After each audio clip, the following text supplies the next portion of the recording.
अभी भी सर्दियों के दिन बाकी हैं, अभी भी आपके पास टाइम है। अगर आपने सर्दियों में ये मज़ेदार सी रेसिपी बनाकर नहीं खाई तो अभी से बना लीजिए, क्योंकि अभी भी सर्दियों का एक महीना है। क्योंकि ऐसी चीज़ें हम गर्मियों में नहीं इस्तेमाल कर सकते, बहुत ज़्यादा ज़रूरत होती है इंसानी जिस्म को इन सब चीज़ों के लिए। तो अभी से बनाकर इसको अपने पास रख लें। इसके फ़ायदे साथ साथ बताती रहूँगी। अस्सलाम वालेकुम, मैं हूँ ज़ारा। कैसे हैं आप सब? अल्लाह पाक से दुआ, अल्लाह पाक मेरे प्यारे प्यारे व्यूवर्स को हमेशा अपने घरों में हंसता और मुस्कुराता रखे। इस छोटी सी प्यारी सी दुआ के साथ आज की हेल्दी सी मज़ेदार सी रेमेडी या रेसिपी स्टार्ट कर लेते हैं। तो इसके लिए सबसे पहले मैंने यहाँ पर लिए हैं 200 ग्राम अलसी के बीज। अलसी के बीज देख लीजिए, इस तरह से होते हैं, छोटे छोटे से चपटे से ये दाने होते हैं, छोटे से होते हैं, कोई महंगे भी नहीं होते। आपने मंगवा लेने हैं 200 ग्राम अलसी के बीज। इनको आपने हल्की आंच पर बगैर घी के ड्राई रोस्ट करना है। आंच देख लीजिए, हल्की आंच पर आपने इसको ड्राई रोस्ट कर लेना है। ख्याल रखिएगा ये जले नहीं, अगर जल गए तो ये जो है कड़वे हो जाएंगे। इनका रंग नहीं बदलना, आपने हल्का सा इनको रोस्ट कर लेना है।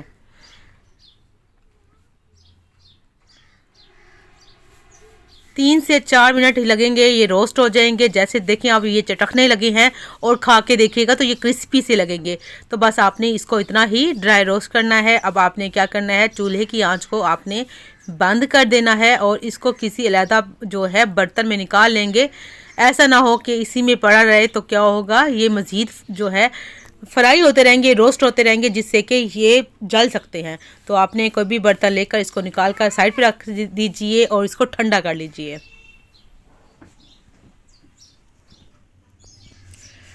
उसी पैन को थोड़ा सा मैंने साफ़ कर लिया है। 2 प्याली यहाँ पर बेसन लेंगे। बेसन देखें अच्छी क्वालिटी का लीजिएगा, पहले छान लीजिएगा, ठीक है जी। तो यहाँ पर मैं क्या करूँगी, पहले छान लूँगी, छान कर इसको इस्तेमाल करेंगे। साथ साथ दूसरी प्याली वाला जो बेसन था वो भी मैंने इस्तेमाल कर लिया है, इसमें शामिल कर दिया है। 300 ग्राम इसका वेट होगा। यहाँ पर आंच बंद है, आपने याद रखना है। जैसे ही सारे बेसन को छान लेंगे, आंच को हल्का सा जो है जला लेंगे, हल्की आंच पर इसको ड्राई रोस्ट कर लेंगे। इसमें भी घी का या कुकिंग ऑयल का इस्तेमाल नहीं करना, आपने खाली ही इसको ड्राई रोस्ट कर लेना है और मुसलसल चम्मच चलाते रहें कि कहीं से ये जल ना जाए। सारा ही इसको हम फ्राई करेंगे, इसकी कच्चापन जो ख़त्म हो जाए इतना हम इसको फ्राई करेंगे। आंच देख लीजिए, इतनी हल्की आंच पर आपने इसको ड्राई रोस्ट कर लेना है, ठीक है जी। इसको भी 10 से 15 मिनट लगेंगे हल्की आंच पर इसको रोस्ट होते हुए, इसका कच्चापन ख़त्म हो जाए इतना हम इसको रोस्ट करेंगे। वीडियो को लाइक कर दीजिए, वीडियो के साथ साथ रहें ताकि आप भी इस सर्दियों में अच्छी सी मज़ेदार सी हेल्दी सी रेसिपी बना सकें। सर्दियों में अगर आप ज़्यादा सर्दी में नहीं बना सके, अभी भी बहुत ज़्यादा सर्दी है हमारे इलाके में, तो अभी भी ठंड है। अगर आपके इलाके में नहीं है तो आप बेशक इसको ना बनाएं, मगर एक दफ़ा लाजमी बनाकर देखें। आपके जिस्म के जो अगर कमज़ोरी आ चुकी है, जिस्म में टांगों में दर्द रहता है, कमर में दर्द रहता है, सर में दर्द रहता है, आँखों का अगर कोई मसला है, तो ये जो है बहुत अच्छी रेमेडी होने वाली है। देखें अच्छा सा इसका जो है कलर भी चेंज हो चुका है, खुशबू भी प्यारी सी आ चुकी है। बस इसको मैं निकाल लूँगी। इसको भी आपने फ़ौरन से निकाल लेना है, उसी पैन में ना पड़ रहे, वरना पैन गर्म होता है ये जल जाएगा। अब एक और पैन ले लेंगे, इसमें हमने गुड़ का इस्तेमाल करना है। हेल्दी सी रेसिपी है तो गुड़ लाजमी इस्तेमाल कीजिएगा।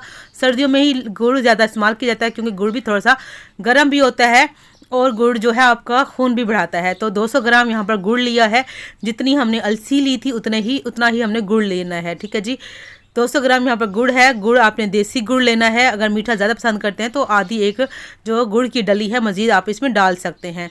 चलिए इसमें डाल देंगे, चूल्हे को भी ऑन कर लेंगे। अब पानी डालेंगे, आधी प्याली से थोड़ा सा ज़्यादा पानी है, ये देखें आधी प्याली से थोड़ा सा ज़्यादा पानी डाल देना। जितना गुड़ हो उसका आधा आपने पानी डालना है।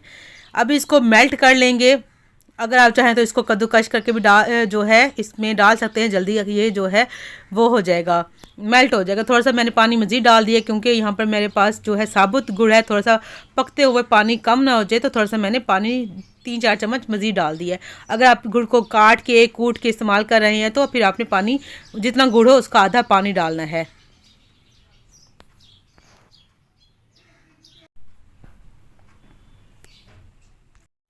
देखिए माशाल्लाह से गुड़ बस मेल्ट होने वाला है। तो जैसे ही गुड़ मेल्ट होगा, एक इसका बॉयल आए, तो फ़ौरन से आपने इसके अंदर घी डाल देना है। घी यहाँ पर मैं देसी घी का इस्तेमाल कर रही हूँ, आप मक्खन भी इस्तेमाल कर लीजिएगा। तो ये देखें यहाँ पर आधी प्याली हमने घी का इस्तेमाल किया है। 150 ग्राम मेरे पास देसी घी है। तो अगर चम्मच से अगर आप इसको करेंगे तो ये 5 से 6 चम्मच यहाँ पर हमारे पास घी है, तो सारा ही इसमें डाल देंगे। अगर मेल्ट किया हुआ घी हो तो फिर थोड़ा सा ज़्यादा इस्तेमाल कर लीजिएगा। तो सारा इसमें डाल दूंगी और बस इसको मिक्स करेंगे। उसके बाद चूल्हा अपने बंद कर देना है, ज़्यादा नहीं पकाना। ऐसा ना हो कि यहीं पे पकाते पकाते शीरा कम हो जाए, फिर बाद में मसला ना हो जाए। इस शीरे में घी बस थोड़ा सा मेल्ट ही हो जाएगा, इतना ही हम इसको पकाएंगे। बस एक बॉयल दिलवा देंगे। जैसे घी मेल्ट होगा, बॉयल आएगा, उसके बाद चूल्हे को हम बंद कर देंगे, चूल्हे की आंच को। ठीक है जी। अब माशाल्लाह से देखें बॉयल भी अच्छा सा आ चुका है, घी भी अच्छे से मेल्ट हो चुका है। तो चलिए उसको मैंने चूल्हा बंद कर दिया है। ठीक है, अब क्या करना है, अलसी भी ठंडी हो चुकी है। अलसी ना हाथों को चिपकती है थोड़ी सी, तो आपने क्या करना है, अब इसको ना आपने ग्राइंडर जार में डालकर, मिक्सी के जार में डालकर इसको हम जो है इसका पाउडर बना लेंगे। बहुत ज़्यादा बारीक पाउडर भी बनाना, दरदरा सा बस इसको आपने पीस लेना है। तो इसको मैं पीस लेती हूँ, फिर दिखाती हूँ आपको।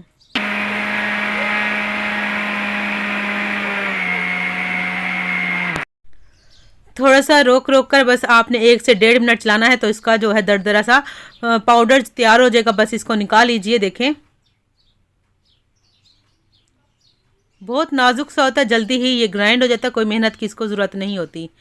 अब बेसन के अंदर, जो बेसन भी ठंडा हो चुका है, यही जो अलसी के बीज हमने पीस के रखे हैं इसमें शामिल कर देंगे। साथ में ही इसमें मैंने जो है कोकोनट का जो है बुरादा 5 से 6 चम्मच टेबल स्पून जो थे इसमें डाल दिए हैं।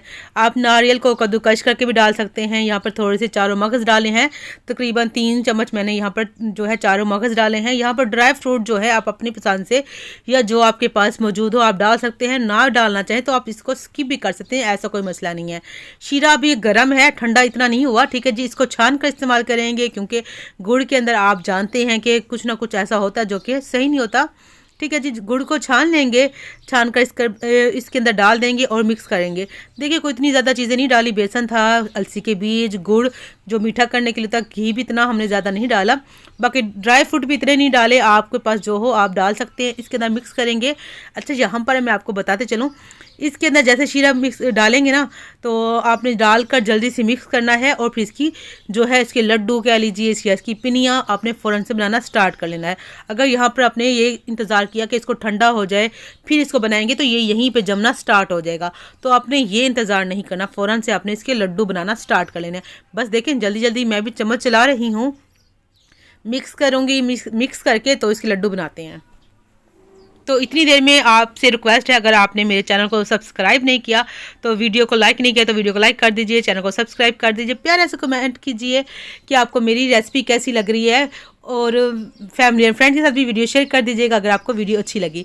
तो आपने कोई भी चम्मच ले लेना, ये अपने हिसाब से छोटे छोटे से इसके लड्डू तैयार कर लीजिए। अभी हल्के से गर्म है मगर इतने गर्म नहीं है, लेकिन आप इसको फ़ौरन ही गरम गरम इसके लड्डू बना लीजिए। ऊपर से बादाम जो है मैं लगा दूंगी ताकि बच्चे भी खुशी खुशी खा ले। और बादाम का भी तो आपको पता है फ़ायदे बहुत होते हैं, हमारे हेल्थ के लिए अच्छा होता है, सेहत के लिए। तो बच्चे भी खा लेंगे, हमें भी जो है भरपूर फ़ायदा मिलेगा। तो इस तरह थोड़ा सा इसको जो है हम सजा लेंगे हमारे प्यारे से लड्डुओं को। तो देखें जी यहाँ पर प्यारे से मज़ेदार से लड्डू हमारे बन जाते हैं। तो फिर मैं आपको दिखाती हूँ, अपने वीडियो के साथ साथ रहना है। वीडियो को लाइक लाजमी कर दीजिएगा अगर भूल चुके हैं वीडियो को लाइक करना। तो माशाल्लाह से सारे ही लड्डू हमारे तैयार हो चुके हैं। तो अब आपने इसको रोज़ाना खाना है। सुबह आप इसको नाश्ते के टाइम दूध के साथ खा सकते हैं, रात को सोते टाइम भी दूध, आधा कप दूध हो उसके साथ आप खा लीजिए। बच्चों को भी किसी टाइम भी खिला लीजिए, बच्चों को भी लाजमी खिलाएं। बच्चों की हड्डियां मजबूत होंगी, जिस्म में जो कमज़ोरी है, जिस्म में दर्दों को बहुत फ़ायदा देता है और बहुत ज़्यादा इसके फ़ायदे हैं। ठीक है जी, तो इसको आप किसी भी एयर टाइट डब्बे में डालकर बाहर रख सकते हैं, बिल्कुल भी ख़राब नहीं होंगे 1 महीने तक। तो यहाँ पर वीडियो भी हो चुकी है पूरी। मिलेंगे नेक्स्ट वीडियो में एक नई रेसिपी के साथ। आप अपना बहुत सा ख्याल रखेगा, दुआओं में याद रखिएगा। अल्लाह हाफिज़।